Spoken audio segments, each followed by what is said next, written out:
Leçon 2. Richesse et pauvreté dans le monde. La répartition de la richesse. Les pays développés se situent en Europe, Amérique du Nord, en Océanie, et ce sont certains États d'Asie de l'Est. Ils sont désignés encore comme pays du Nord. Ils concentrent les 2/3 de la richesse, alors qu'ils ne représentent que 17% de la population mondiale. La plupart des pays pauvres sont en Afrique, en Asie et en Amérique du Sud. Leur niveau de pauvreté est variable. On les appelle les pays du Sud. Près de la moitié de la population vit avec moins de 2 $ par jour. Les 48 PMA produisent moins de 1% des richesses mondiales. L'espérance de vie est plus courte, l'accès aux soins et à la scolarité plus difficile. Il existe de fortes disparités entre les Nord et les Sud. L'Europe de l'Ouest est plus riche que l'Est. Les États pétroliers de la péninsule arabique disposent de revenus élevés, et les pays émergents connaissent un développement rapide, mais cela ne bénéficie pas à la majorité. Les PMA, quant à eux, souffrent de la pauvreté. Pourtant, la grande pauvreté recule dans le monde. Plusieurs indicateurs permettent de mesurer la richesse et la pauvreté. Le niveau de développement est mesuré par le PIB d'abord, le produit intérieur brut, et par l'IDH, indice de développement humain. Le premier est économique.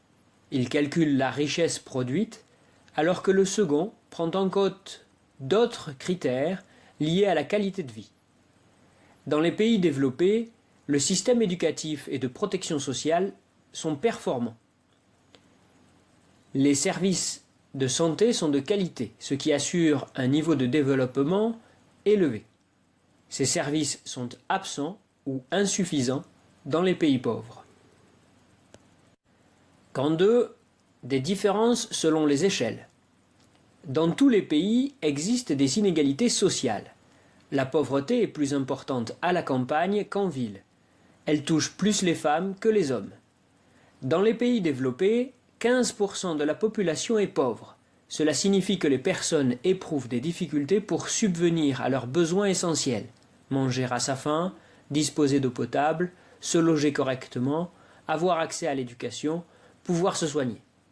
Le chômage de longue durée, les emplois précaires et l'exclusion sociale, on ne peut pas faire la même chose que les voisins par exemple, sont des éléments qui identifient, qui expliquent la pauvreté.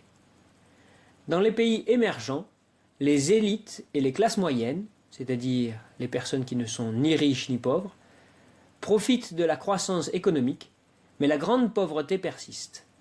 Les contrastes sont particulièrement marqués dans les villes, les plus pauvres vivent dans des bidonvilles et les plus aisés se réfugient dans des quartiers fermés et sécurisés.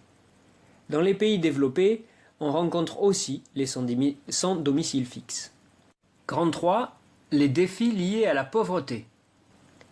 L'extrême pauvreté a baissé depuis 1990. Cela reste important avec 836 millions de personnes touchées dans le monde. Le recul de la pauvreté est spectaculaire en Asie du Sud et de l'Est. Pourtant, les inégalités sociales augmentent.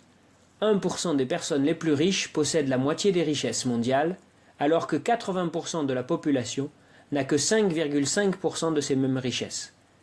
Dans les pays pauvres, l'ONU, les ONG, organisations non gouvernementales, et des citoyens mettent en place des aides et des projets de développement. Dans les pays développés, il existe des politiques d'aide sociale. La pauvreté est un frein au développement et il reste la première cause de mortalité. C'est un phénomène complexe lié à l'insuffisance des ressources matérielles, nourriture, eau potable, les difficultés d'accès à certains droits, paix, soins, école, mais c'est aussi être exclu des modes de consommation et de vie. Leçon 2. Richesse et pauvreté dans le